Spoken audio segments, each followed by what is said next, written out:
uno spavento in generale quella sera, perché non si capiva bene cosa stava succedendo. Ho aperto la porta di casa e ho visto una devastazione.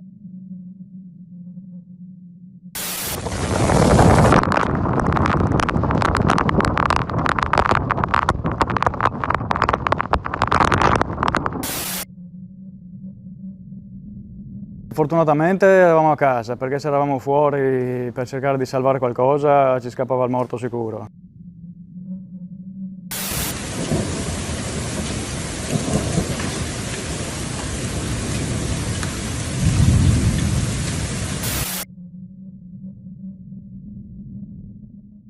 Tutto il paese ha subito una devastazione.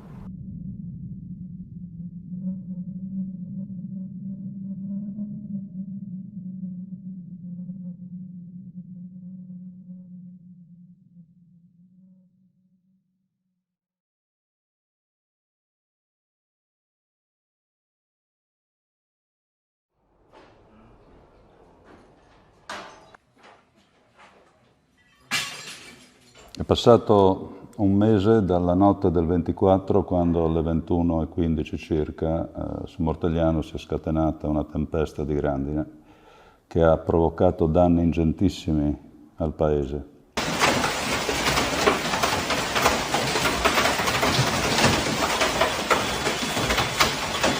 Ho detto ai bambini: chiudiamoci dentro, tiriamo giù le tapparelle e aspettiamo che finisca. Nel mentre c'erano le auto fuori che venivano distrutte, il cappotto della casa, foglie che volavano. Ricordo questo fascio di nubi completamente nere e poi questi fortissimi boatti causati da questa tempesta grandissima che ha iniziato a scendere e proprio questo suono, questo frastuono di queste palle giganti che spaccavano tutto. Io ero seduto a tavola con la mia famiglia, dietro a me c'era una vetrata a casa, a un certo punto mia figlia ha detto: ma ci sta arrivando un tempo particolarmente brutto. Non ho dato molta importanza, ho detto vabbè, i soliti temporali estivi, e come ho concluso la frase ho sentito una grande botta sul vetro, la luce delle lampade ha illuminato tutte queste palle di grandine, della dimensione di una superiore, una palla da tennis, che arrivavano contro il vetro, ed è stato un bombardamento, realmente un bombardamento.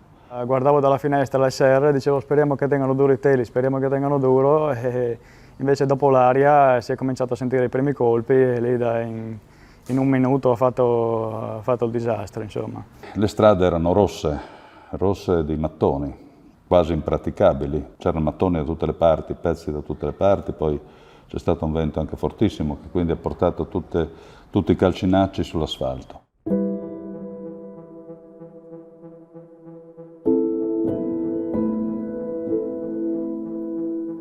Verso le 9 di sera è arrivato giù il nubifragio, la grandine, e poi sono di corsa rientrato appunto in zona qui Beano per verificare, fare una prima stima dei danni. Abbiamo visto la distruzione, insomma non si sapeva ancora precisamente, ma più o meno si vedeva già l'entità del danno. Che le botte della grandine l'hanno completamente danneggiata e quindi non si può trattenere questa vite, ma bisognerà tagliarla qui e ripartire con un nuovo tralcio da sotto, ma ormai il prossimo inverno. Siamo venuti a vedere cosa era successo in azienda, c'erano foglie e rami dappertutto nel cortile, e poi abbiamo cominciato a guardare in alto e abbiamo scoperto che i tetti delle strutture erano compromessi, erano completamente bucati, cosa mai vista.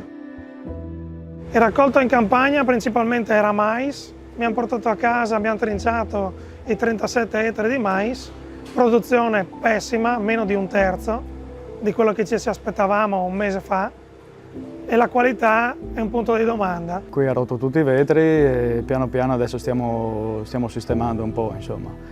E aspettiamo adesso le ditte per finire di fare i lavori e ricominciare al più presto, insomma. Adesso abbiamo aperto un angolino per riuscire a vendere qualcosina e di ricominciare, insomma, ecco. 50-60 quintali sicuro lì, solo quella parte lì. I vetri vecchi li mettiamo da parte intanto se dovesse tornare a capitare, insomma, ma verranno fuori un centinaio di quintali sicuri, insomma, tra altri vetri che devono tirare giù. A livello di danni ci ha praticamente distrutto tutto il capannone, sono 900 metri quadri di buchi sparsi su tutto il tetto, che hanno poi portato un allagamento continuo su tutti i locali, su tutta l'attività produttiva, gli impianti elettrici, le celle frigorifere dove c'era la merce chiaramente mantenuta a meno 25 gradi sotto zero. Noi diciamo che abbiamo cercato comunque di soddisfare in ogni caso la nostra clientela in tutto questo periodo, seppur con un reparto produttivo ridotto siamo riusciti comunque a coprire le richieste, però in ogni caso avendo il problema dei macchinari che si sono dovuti fermare, abbiamo ridotto ancora alla metà di quella che era la produzione di prima, insomma.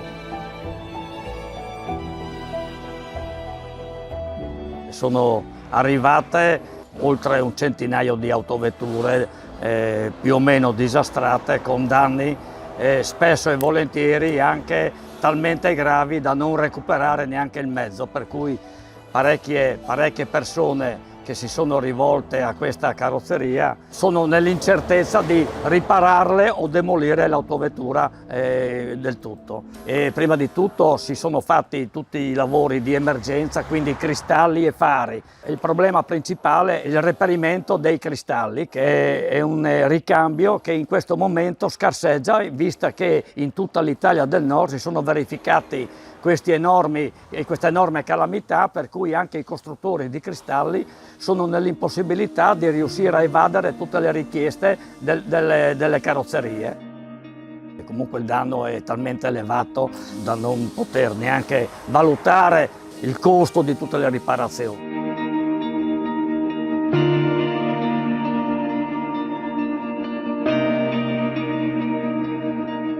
Siamo fermi da 3 settimane, su 8 denunce che abbiamo fatto in azienda abbiamo avuto solo 2 perizie, ma non abbiamo niente in mano in questo momento.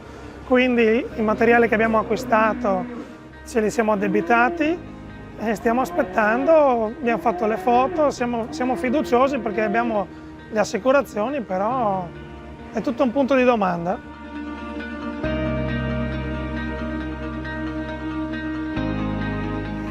Solo di vetri qui sono 200.000 euro, e tra altre culture e altri danni vari si va oltre 500.000 insomma. Poi magari qualche anno fa bastava meno, adesso tra i prezzi della manodopera, tra i prezzi dei materiali che sono saliti un po' dappertutto e i costi sono lievitati.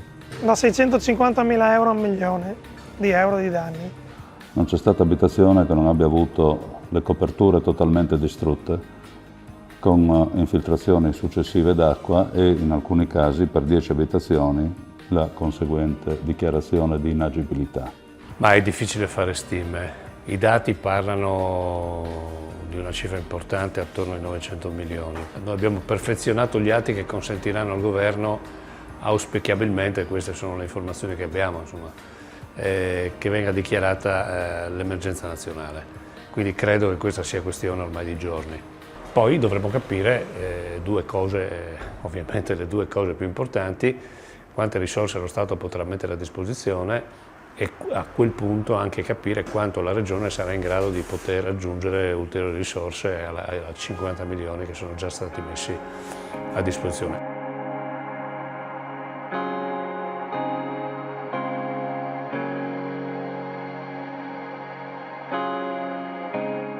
A un mese siamo in una fase di stallo in questo momento. La foga iniziale di ripristinare il più possibile c'è stata. Ci sono 3 mesi di lavoro da fare di brutto, ma insomma tiriamo sulle maniche e lavoriamo, insomma, come abbiamo sempre fatto. Dopo la desolazione, no, morale a terra per aver visto la campagna, sono rientrato a casa, come dicevo, si sono rotte le acque e verso le 3:30 ho portato la moglie in ospedale che poi ha dato alla luce i piccoli gemellini Riccardo e Aurora, quindi per me è stata una notte dalla doppia faccia, no? Prima la distruzione e poi è arrivata la bella notizia.